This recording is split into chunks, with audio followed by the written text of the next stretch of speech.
ஓம் முருகா போற்றி. ஓம் சரவண பவ. என் அன்பு குழந்தையே, உனது துயரங்கள் எல்லாமே விரைவிலேயே ஒரு முடிவுக்கு வரப்போகிறது. தேவையில்லாமல் உன்னுடைய கண்களை நீ கலங்க வைக்காதே. மகிழ்ச்சியாக இரு. நான் இருக்கும்போது எதற்காகவும் நீ கலங்கக்கூடாது. என்னை மீறி எதுவும் நடக்கப் போவதும் இல்லை. உன்னை நான் தேர்ந்தெடுத்து நான் வசிக்கும் இடத்திற்கு வரவழைத்தேன். எப்படிப்பட்ட சூழ்நிலையில் நானும் இருப்பேன் உன்னுடன். கலங்காதே. இன்னும் 1 மணி நேரத்தில், நிச்சயமாக இன்னும் 1 மணி நேரத்தில் உனக்கான நல்ல செய்தி தேடி வரும். என்னை நம்பு, முழுவதுமாக நம்பு. என் வாக்கு என்றுமே பொய்யாகாது. எந்த சூழ்நிலையிலுமே நான் உன்னை பொய்யாக்க மாட்டேன். உன்னை கைவிடவும் மாட்டேன். நம்பிக்கையோடு இரு. உனக்கு என்ன வேண்டும், எது வேண்டும் என்று எனக்கு தெரியும். எல்லாமே என்னிடம் இருக்கிறது. உனக்கு வேண்டியதை நான் கொடுக்கப் போகிறேன். உனக்காகத்தான் நான் காத்து கொண்டிருக்கிறேன். எப்போது என்னை முழுவதுமாக நம்ப ஆரம்பிப்பாயோ அந்த நொடி முதலே உனக்கான நல்ல காலம் பொறந்துவிடும். கவலைப்படாதே. உனக்கு இப்போது மாயை என்ற வலை, கர்மா என்ற துன்பம் உன்னை துரத்தி கொண்டு இருக்கிறது. அதிலிருந்து விடுபடுவதற்காகத்தான் நீ என்னை நம்பு என்று சொல்கிறேன். நீ என்னை நம்பினால் உனக்கு நிச்சயமாக 1 மணி நேரத்தில் நல்ல செய்தி உன்னை தேடி தானாகவே வரும். உன்னை இன்று நான் வழிநடத்தி செல்லும் ஆசானாக நான் இருக்கிறேன். உனக்கான நித்தியப்படி வழங்க நான் சற்று தயங்கி யோசித்து நின்றால் உனக்கு என்னாகும்? என்ன நடந்திருக்கும்? சற்று யோசித்துப்பார். நீ கேட்டு நான் செய்ய வேண்டிய அவசியமில்லை. எந்த சூழ்நிலையிலும் நீ கடந்து வந்த பாதையை மட்டும் நீ மறக்காதே. நான் இருக்கிறேன் என நம்பு. கலங்காதே. உனது கண் முன்னால் நான் அமர்ந்து கொண்டிருக்கிறேன்.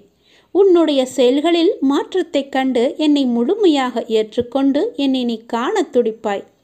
அப்போது நான் உன் கண் முன்னே தோன்றும்போது உன்னால் பேச முடியாமல் கண்களில் ஆனந்த கண்ணீர் வழிய நீ வாயடைத்து போய் நிற்பாய். உனது கிரகத்தில் நான் வாசம் செய்யும் போது எதற்குமே நீ கலங்காதே. நான் இருக்கிறேன். அனைத்திலும் இருந்து நான் உன்னை விடுவிப்பேன். நல்லதே நடக்கும் உனக்கு. உனக்கான எல்லா நல்லதுகளையுமே நான் நடக்க வைத்து உன்னை உயர்த்தி பார்க்க போகிறேன். உனக்கு வேண்டியதை செய்ய நான் இருக்கும்போது எவரிடத்திலும் போய் நீ நின்று கொண்டிருக்காதே.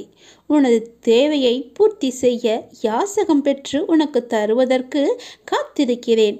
நான் இருக்கிறேன் நிழலாக என்றுமே உனக்காக. என் வார்த்தையை நம்பு. நம்பிக்கை வை. வாழ்வில் உனக்கான தேடல் நிச்சயம் கிடைக்கும். அதற்காக உன்னுடனே நான் துணை நிற்பேன். நீ எதற்குமே கலங்காதே. உன் தேடல் எதுவோ அதை நோக்கி நீ பயணப்பட்டு கொண்டே இரு. என் துணை நிச்சயமாக உனக்கு இருக்கும். உன் கண்ணில் வடியும் கண்ணீரை துடைக்க நானே வருவேன். நானே உனக்கு துணையாக இருப்பேன். நீங்கள் சற்று திரும்பி பாருங்கள். உங்களை கஷ்டப்படுத்திய நாட்கள் எல்லாம் கற்றுக் கொடுத்த நாட்கள் என்று உங்களுக்கே தெரிய வரும். அத்தகைய அனுபவங்களை சேகரித்து வையுங்கள். இனி வரும் நாட்களில் எச்சரிக்கையோடு செயல்பட அதுவே உங்களுக்கு உதவியாக இருக்கும். கவலைப்படுவதற்கு காரணங்களை தேடாமல் ஒவ்வொரு நிகழ்விலும் உள்ள யதார்த்தத்தை எண்ணி மகிழ்ச்சியாக இருக்க பழகி கொள்ளுங்கள். எந்த சூழ்நிலையிலும் முயற்சியை மட்டும் கைவிடாதீர்கள். விதியின் பயனில்லை என்றாலும் முயற்சியின் பலன் கட்டாயம் உண்டு. காலில் மிகச்சிறிய முள் குத்தி இருந்தால் கூட எவ்வாறு விரைவாக ஓட முடியாதோ அதே போல உங்கள் மனதில் சிறிய சிறிய பிரச்சனைகள் உங்கள் செயல்பாட்டு திறனை பாதித்தால் நீங்கள் பெரிய வாய்ப்புகளை உரிய தருணத்தில் சரியான முறையில் பயன்படுத்தி வெற்றி காண முடியாது. எனவே சிறு பிரச்சனைகளுக்கு முக்கியத்துவம் தராமல் அப்பிரச்சனைகளுக்கு உடனுக்குடன் தீர்வு கண்டு நமது மனதை மிகவும் அமைதியான முறையில் வைத்துக்கொள்வது நமக்கு விரைவிலேயே வெற்றியை ஈட்டி தரும். வாழ்க்கை முடிவற்ற சாத்தியங்கள் நிறைந்தது. நன்மைகளை அறுவடை செய்ய சரியான நேரத்தில் சரியானதை செய்யுங்கள். கடும் உழைப்பு என்பது ஒரு சந்தோஷம். அதை செய்து கொண்டே இருக்க வேண்டும். வெகு நிச்சயமாய் ஏதோ ஒரு கணத்தில் அந்த கிரீடத்தை தலையில் வைக்கும். அந்த கணம் யாருக்கும் கிரீடம் என்று தெரியாது. ஆனால் உழைப்பவர்களுக்கு கிரீடம் நிச்சயமாகவே உண்டு. ஒருபோதும் உழைப்பவர் தோற்று போக மாட்டார். உழைப்பவருக்கே உழைப்பின் அருமை தெரியும்.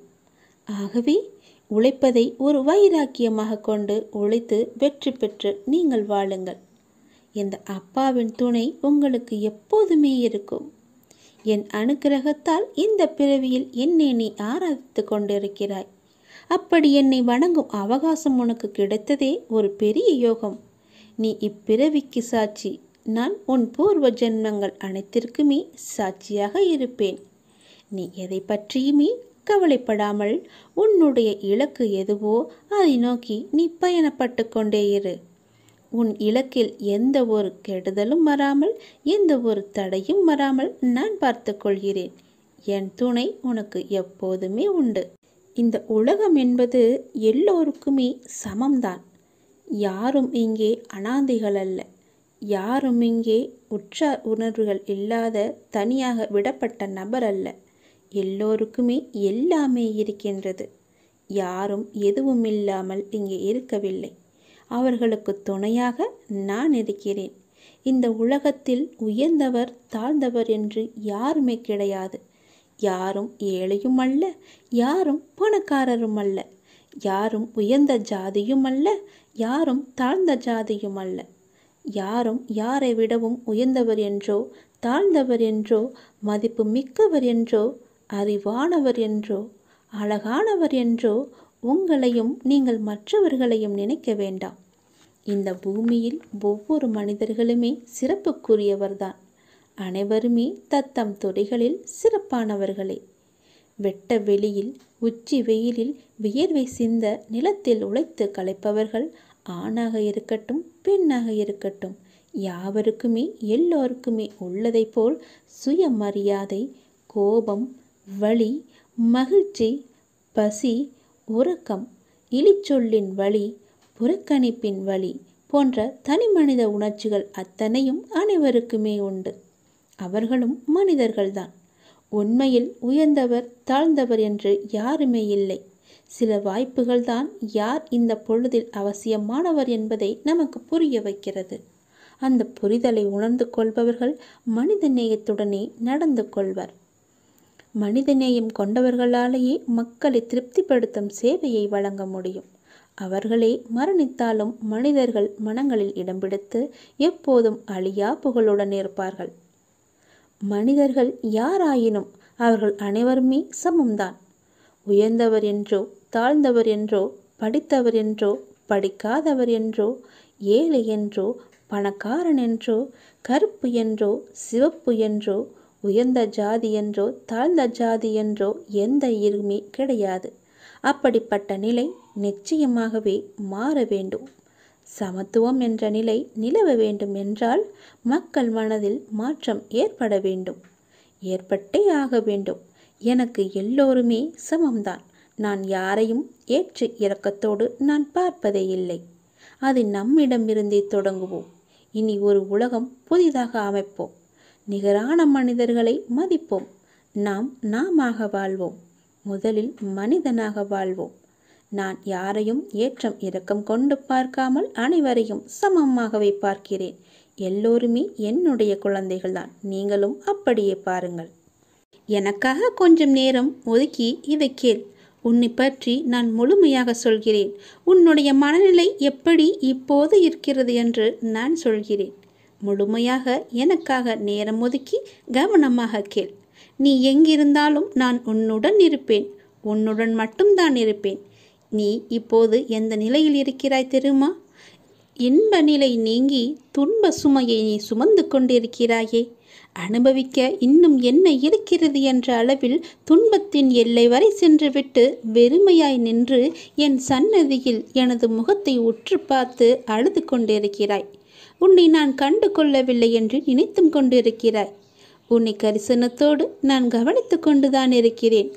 ஒவ்வொரு முறையும் உன்னை தைரியப்படுத்தி கொண்டுதான் வருகிறேன் என்பதை நீ நினைவுபடுத்திக்கொள். நான் உனக்கு ஒன்றும் செய்யவில்லை என்று மட்டும் நினைத்து விடாதே. உனக்கே தெரியாமல் நான் பல விதத்தில் உனக்கு உதவி கொண்டிருக்கிறேன். இன்னும் நீ கடந்து போக வேண்டிய தூரம் கொஞ்சம் மட்டும்தான் இருக்கிறது. அதுவரை எல்லையற்ற பொறுமையோடு நீ காத்திரு. உனக்கு மிகவும் பொறுமை தேவை. தீவிர நம்பிக்கையோடு உனது சுமையின் கணம் தெரியாமல் இருப்பதற்காக எனது நாமத்தை நீ உச்சரித்தபடியே இருக்க வேண்டும். எனது சத்தத்தை உணர்வுள்ள நீ கவனித்துக்கொண்டு அதன்படி நடந்து கொள். அப்போது உனக்கு ஆறுதல் கிடைக்கும், மன நிம்மதி கிடைக்கும். நீ இப்போது கவலைப்பட்டு கொண்டிருக்கிறாயே, அந்த கவலை உனக்கே தெரியாமல் காணாமல் போய்விடும். இருந்த இடம் தெரியாமல் போய்விடும். நீ எதை பற்றியுமே மனதில் வைத்துக்கொண்டு சஞ்சலப்பட்டு கொண்டிருக்காதே. நான் உன் கூடவே இருக்கிறேன். எது வந்தாலும் நான் பார்த்து கொள்கிறேன். என்னுடைய அருள் நான் உனக்கு தருகிறேன். என் அருள் முழுவதையும் ஆசீர்வாதத்தையும் நான் உனக்கு தருகிறேன். நான் உனக்கு அருள் செய்ய காத்து கொண்டிருக்கிறேன். இப்படியெல்லாம் நான் செய்யும்போது நீ எதற்காக வீணாக கவலைப்பட்டு கொண்டு உன்னை நீயே வருத்தி கொண்டிருக்கிறாய்? வேண்டாம் தங்கமே. வீசும் காற்றுக்கு அளவுகோல் தெரியாது. பாய்ந்து சுழன்று வரும் அலையான நீருக்கு அளவு கிடையாது. சுடர் கொண்டு எரியும் நெருப்புக்கு அளவை எட்ட முடியாது. பரந்த ஆகாயத்திற்கு எல்லை என்ற அளவுகோல் இல்லை. நீளம் என்ற பரந்த பூமிக்கு ஆழங்களின் அளவுகோல் இல்லை. நீ போகும் தூரத்திற்கும் கடக்கும் பாதைக்கும் உன் அனுபவங்களுக்கும் அளவுகோல் உண்டா? இவற்றுக்கே இல்லை என்ற போது உன் வெற்றியை மட்டும் உனக்கு அளவுகோல் வைத்தால் நான் கொடுப்பேன். உனக்கான எல்லாமே தக்க சமயத்தில் கொடுத்து நான் உன்னை வாழ வைப்பேன். உன்னுடைய பாதைகள் எல்லாமே தெளிவாகும் காலம் வந்துவிட்டது. பணிகள் படர்ந்து இருள் சூழ்ந்த கஷ்டங்கள் எல்லாமே விலகி போகப் போகிறது. உன் மனம் நொந்து போன விஷயங்கள் எல்லாமே இப்போது உன் மனம் மகிழ்ச்சி அடையும் அளவிற்கு இனிமேல் ஒன்றின் பின் ஒன்றாக நிகழப்போகிறது.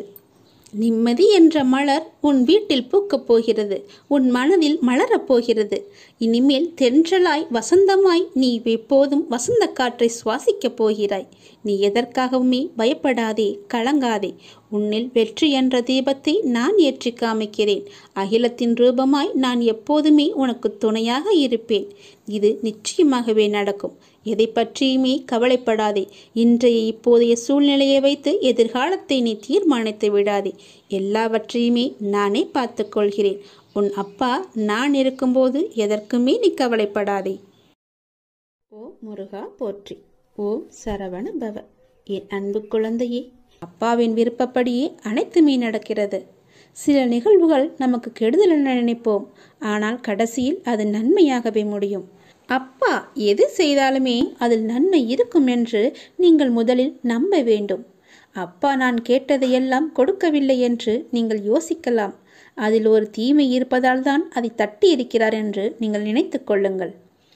புண்ணியங்கள் அனைத்துக்கும் தலையாயது நன்றி பாராட்டுவது என்று ஏற்கனவே நான் சொல்லியிருக்கிறேன். அதனால் உங்களுக்கு யாரேனும் உதவி செய்தால் அவர்களுக்கு உடனே கூச்சமில்லாமல் உடனடியாகவே நன்றி சொல்லிவிடுங்கள்.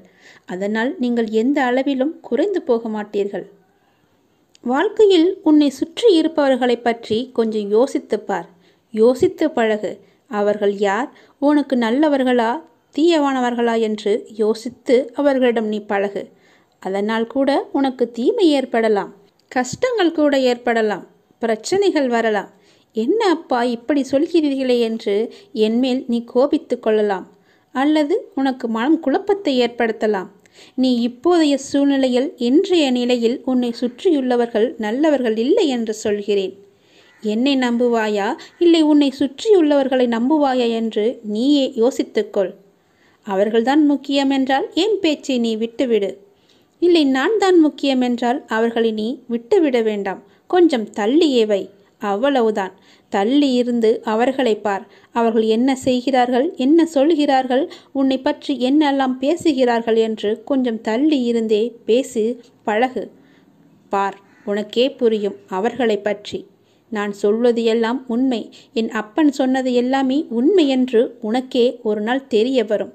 அதனால்தான் இப்போதே உனக்கு நான் சொல்கிறேன். அவர்களை விட்டு நீ தூரமாக விலகி வந்துவிடு. தேவையில்லாமல் நீ உன்னை சுற்றியுள்ளவர்களிடம் போய் கோபத்தை காமிப்பது தவறு. கோபத்தை உங்களின் கேடயமாகவே உனக்குள்ளே வைத்துக்கொள். நீ அவர்களிடம் சென்று உன் கோபத்தை காமிப்பதால் உனக்கு என்ன ஆகும் என்று நினைக்கிறாய்? ஒன்றும் ஆகாது. உனக்கு சண்டைதான், தீயவைதான் ஏற்படும். உன்னுடைய நிம்மதிதான் குறையும். நீயாகவே வாழு. வாழ்க்கை சிறந்த ஒரு ஆசானாக உன்னை வழிநடத்தி செல்லும். உனக்கு முந்தி செல்பவர்களைக் கண்டு நீ கலங்கக்கூடாது. உனக்கான வெற்றியை உன்னால் மட்டுமே நிரப்ப முடியும். துவளாதே. உனக்கு துணையாக உன் அப்பா நான் இருக்கிறேன். நல்லதே நடக்கும். நீ என்ன செய்தாலும் நான் உன் மீது கோபம் கொள்ளவே மாட்டேன். நீ என் செல்ல குழந்தை. உனக்கு இன்னும் நான் பக்குவத்தை போதிக்கவே நான் தோல்வியை உனக்கு அனுமதித்தேன். நீ இன்னும் பக்குவப்பட வேண்டியிருக்கிறது. உனது சிந்தனை இன்றைய காலகட்டத்தை மட்டுமே பார்க்கின்றது. ஆனால் என்னுடைய நோக்கமோ உனது எதிர்காலம் நன்றாக இருக்க வேண்டும் என்று சிந்தனையில் இருக்கிறது. உன்னுடைய எதிர்காலம் தொடர்பானது. நீ அந்த காலத்தில் சிறப்பாக வாழ வேண்டும் இல்லையா? நீ சிறப்பாக வாழ வேண்டும் என்பதற்காக உன்னால் சகித்து கொள்ளக்கூடிய, உன்னால் உணர்ந்து கொள்ளக்கூடிய, உன்னால் முடியும் என்ற சூழ்நிலையில்தான், அந்த வகையில்தான் இத்தகைய சின்ன சின்ன பிரச்சனைகளை தந்து உன்னை நான் பக்குவப்படுத்துகிறேன். உன்னுடைய துன்பங்கள் எல்லாமே கடந்து போனவை. கடந்து போனதை நினைத்து நீ ஏன் கவலைப்பட்டு கொண்டிருக்கிறாய்? முடிந்து போனதை நினைத்து நீ வருத்தப்படுவதால் ஒரு பயனும் இல்லையே. ஏன் இப்படி கடந்ததையும் இழந்ததையும் நினைத்து வருந்தி கொண்டிருக்கிறாய்? நீ கவலையப்படாதே. உனக்கு துணையாகவே நான் இருப்பேன். உன்னுடைய கஷ்ட காலங்கள் எல்லாமே முடிந்து விட்டது. நீ இழந்த அனைத்துமே உன்னிடம் திரும்ப வந்தடையும் நேரமும் வந்துவிட்டது. பிறகு எதற்காக தேவையில்லாமல் நீ கவலைப்பட்டு உன்னை நீயே வருத்தி கொண்டிருக்கிறாய்? எல்லாமே சரியாகிவிடும். உனக்கு வந்த துன்பம் எல்லாமே போய்விட்டது. இனி உன் வாழ்க்கையில் சந்தோஷமும் நிகழப்போகிறது.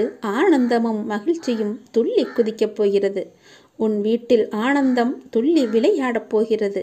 நீயும் சந்தோஷமாகவே இருக்கப் போகிறாய். உன்னை நோக்கி வருகின்ற எல்லா ஆனந்தமும் நான் கொடுத்தது. உன்னுடைய கர்மவினை எல்லாவற்றையுமே நான் எரித்து விட்டேன். நீ எப்போது என் பேச்சை கேட்டு எனக்காக நீ மட்டை தேங்காய் வாங்கி கொண்டு வந்து என்னிடம் கொடுத்தாயோ, நான் சொன்னதை கேட்டு எனக்கு துவாரகமாயில் வந்து நெய் வாங்கி எனக்கு தீபம் ஏற்றி விட்டாய் அல்லவா? இனி உன்னுடைய கருமாக்கள் எல்லாமே நசிந்து போயின. நீ எப்போது என் துவாரகாயில் வந்து விளக்கு ஏற்றினாயோ, எப்போது எனது துவாரகமாயில் துணியில் வந்து அந்த தேங்காயை போட்டாயோ, அப்போதே உன்னுடைய கர்மவினை எல்லாமே முடிந்து விட்டன. இனி நீ சந்தோஷமாகவே இருக்கப் போகிறாய்.